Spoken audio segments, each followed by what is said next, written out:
That storm made for a wet morning commute. Many Utah drivers dealt with the rain and the sleet and the snow. And right in the middle of it all was ABC4's Jason Wynn. He's now live in Sandy.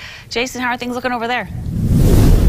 Good morning, Emily and Brian. Well, right now the weather just can't make up its mind. 1 minute it's snowing, the next minute it's raining. And that is actually what we found all along the Oakers and Wasatch Mountain Range.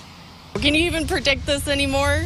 Residents in Tooele were some of the first to see Utah's greatest snow on earth this morning. I was not expecting it this morning. I woke up at 3. My husband says, it's snowing outside. No, it's not. It's not cool, Mother Nature. It's not cool. Tasha Franco says she is not prepared for the spring storm. I put all my winter stuff away. All of it. It's packed up.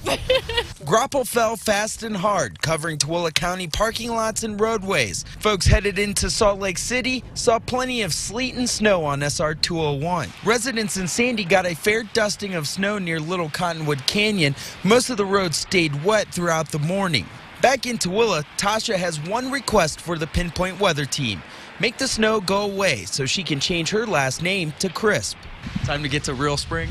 Yes, I have a wedding in 2 weeks.